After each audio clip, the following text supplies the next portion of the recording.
Hello everybody, I'm Ajit K. Mishra. I'm here again with a new session on winning communication skills, and this time I'm going to talk about key active listening skills. We all know active listening skills are very important. I also talked about these skills in the last session. So there are certain key active listening skills that we need to be familiar with if we have to succeed while communicating. So let's take a look at each of these key active listening skills. So the first important thing is to pay attention. If we do not pay attention while listening, it will not lead to anywhere. So that will lead to problems. It's very important that we ensure that we are facing the speaker. We are giving the speaker our attention and we are acknowledging the message of the speaker. And then we should not do bizarre things like time and again looking at the watch and then picking the phone and looking at the phone and then speaking to people sitting beside and then engaging in other activities during the listening process. So we need to refrain from all sorts of side conversations or side activities that can distract and that can obstruct the listening activity. So paying attention to the speech or to the speaker is the most important listening style or listening approach. Secondly, we need to display interest. And how do you show that you are interested? It actually reflects on the way we are looking at the speaker while listening. If we're not bearing a positive appearance on our face, if we're not showing the right kind of body language, if our head is not talking while listening, then you are not displaying interest. So, and then the way you sit, the way you stand, the way you face the speaker, all these things determine whether or not you are displaying interest. So, facial expressions while listening play a very, very important role. One needs to bear a smile on face if one has to send a message of assurance to the speaker that yes, I'm listening to what you're saying and I'm listening to you attentively. So, the third one is responding appropriately. So, listening is not necessarily a passive activity, although it happens in a passive manner in which the listener is not doing several things. But at the same time, the listener has to show certain activities at the end of either during the listening activity or at the end of the listening activity by responding appropriately. So, what are the different responses that follow the listening activity? For example, asserting your opinion and then respectfully and then avoiding attacking the speaker verbally or otherwise, putting them down, or avoiding interrupting the speaker unnecessarily and then responding openly and honestly. And finally, treating the other person, the speaker, as one would treat himself or herself. So, a response mechanism associated with the listening activity is very, very important because we have to respond in a manner so that we show respect for the speaker and then we do not interrupt the speaker. We must wait for our turn when we can share our comments, our observations, our views on the speaker's speech or the content. There's something that's very, very important and we all need to take care of it, and that is holding our judgment. Most often we behave in a manner as if we are trying to judge others on the basis of what they are saying, and that happens quite often. So, holding judgment is a very, very important listening activity. It's a very powerful communication approach. So, when we hold judgment, we are not making assumptions. We are not bringing in biases or prejudices. Rather, we are being empathetic and non-judgmental. We are considering the communication from the perspective of the speaker, and we are also letting the presentation run its course by listening to the entire message before interjecting or interrupting with our own comments. That's very important for all listeners. And then we need to provide feedback.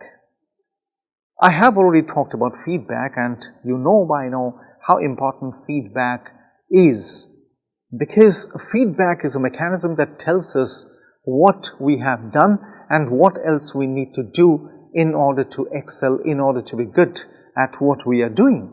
So, feedback is very, very important. As a speaker, I need to ask certain questions that will give me an understanding of how I have done as a speaker.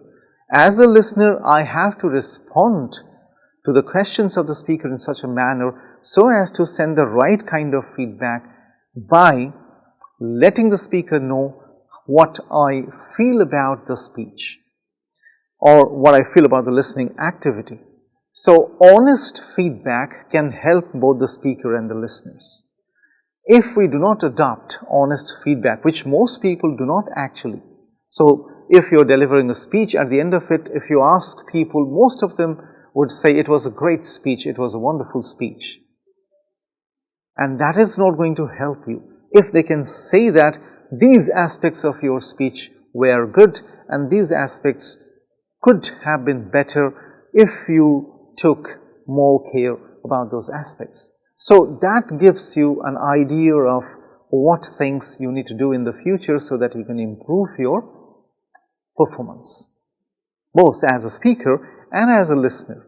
So, and then if we show empathy, because empathy is figuring time and again, because it is one of the most important aspects of communication. So, if we show empathy towards the speaker, that means especially cognitive empathy towards the speaker, in which we can understand the perspective of the speaker, that's going to help us a great deal, because that way we can afford to listen properly to the entire speech and try to understand the thing from the perspective of the speaker. It may also happen that we discover a new perspective which will add to the already existing perspective that we have. So, that way it can help us a lot.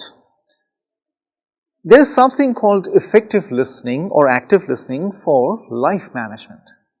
If we have to manage our lives properly, which we all want to, but there are certain challenges that we do not know what to do about those challenges and how to take care of those challenges and overcome them effectively.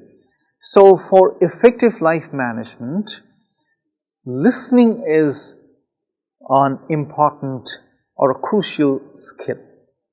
So, when it's at work, we all know that communication is an important life skill, is an important soft skill. So, if we look at a global talent trends report released by LinkedIn in 2019, 80% of companies say that soft skills are increasingly important to their success. So, you know how important soft skills or life skills are, and communication happens to be one of the most important life skill. So, and according to the same LinkedIn report, collaboration is the third most important soft skill companies need, because we all live in the era of teamwork and collaboration. So, if we cannot do things to improve productive collaboration, especially through listening, then we are not contributing to it immensely. So, listening plays a very important role when it comes to productive collaboration. And There are different types of listening, as I've been talking about listening from different perspectives. There's something called informational listening.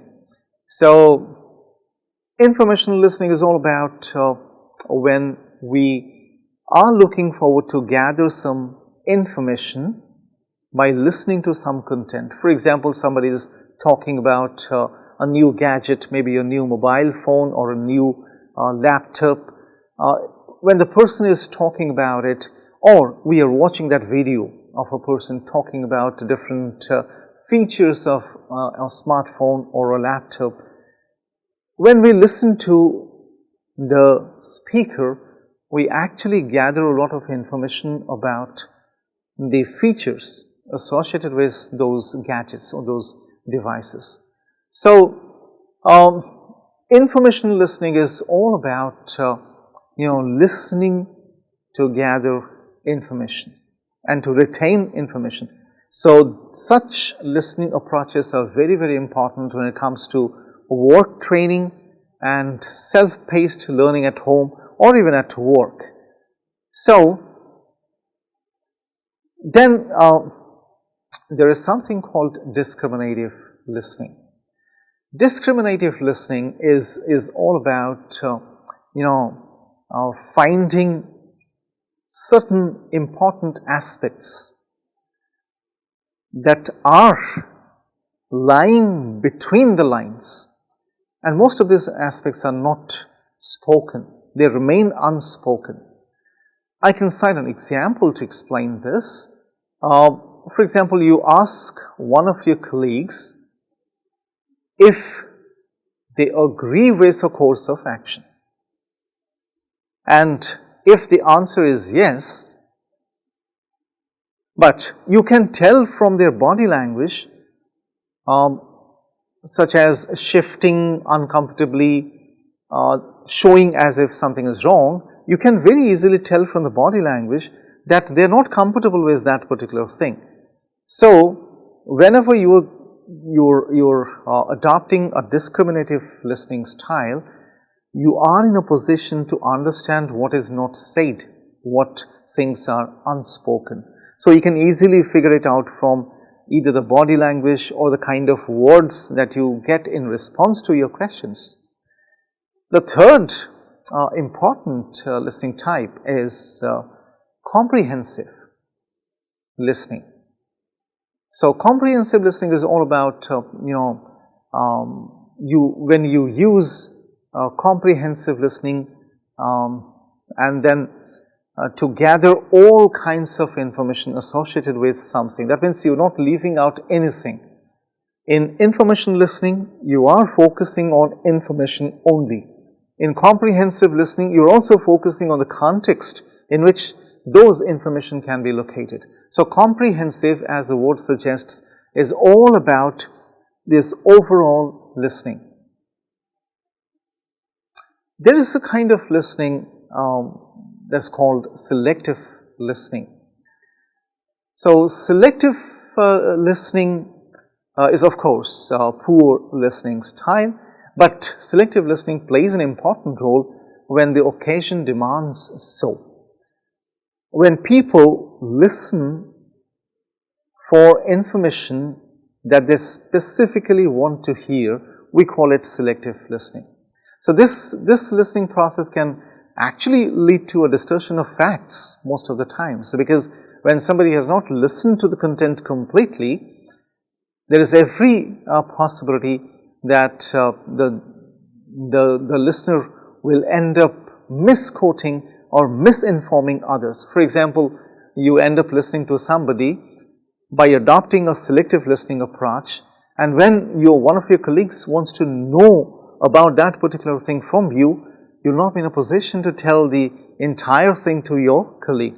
So, you'll cook up some other information which you can add to your selective information. So, there is a kind of listening as called sympathetic listening. So, in sympathetic listening, listeners, instead of focusing on the message spoken through words, focus on the feelings and emotions of the speakers. they generally do so.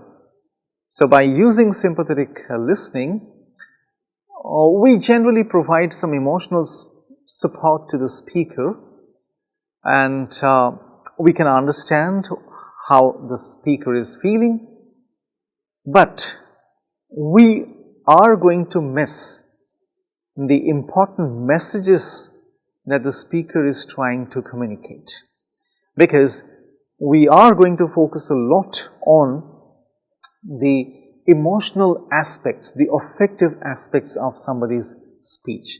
Of course, sympathetic listening is crucial if we want to build a deeper relationship with someone, because in order to build trust and a positive relationship with somebody, it's very important that we adopt this approach, sympathetic listening style.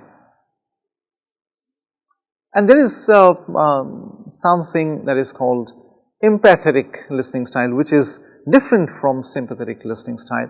So using this type of listening, we can try to understand someone else's point of view as they are speaking.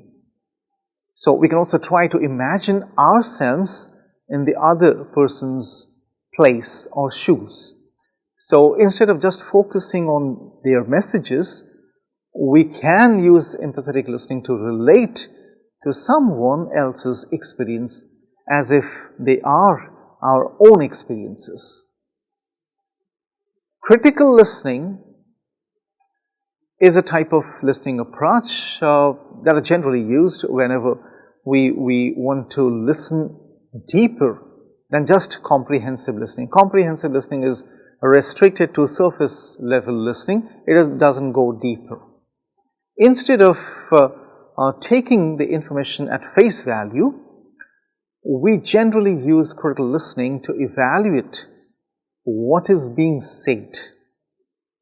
So we generally go for the whats and hows and whys of things while listening. So critical listening is very, very crucial when problem solving tasks come up, especially at work.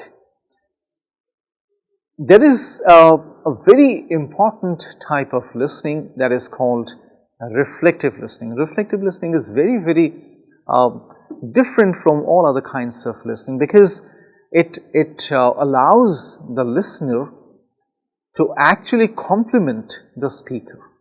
So this is a kind of listening approach which leads to trust building, relationship building, and a variety of things. And that's one big reason why such listening approaches or strategies are called relational listening strategies, because they lead to some kind of a relationship building.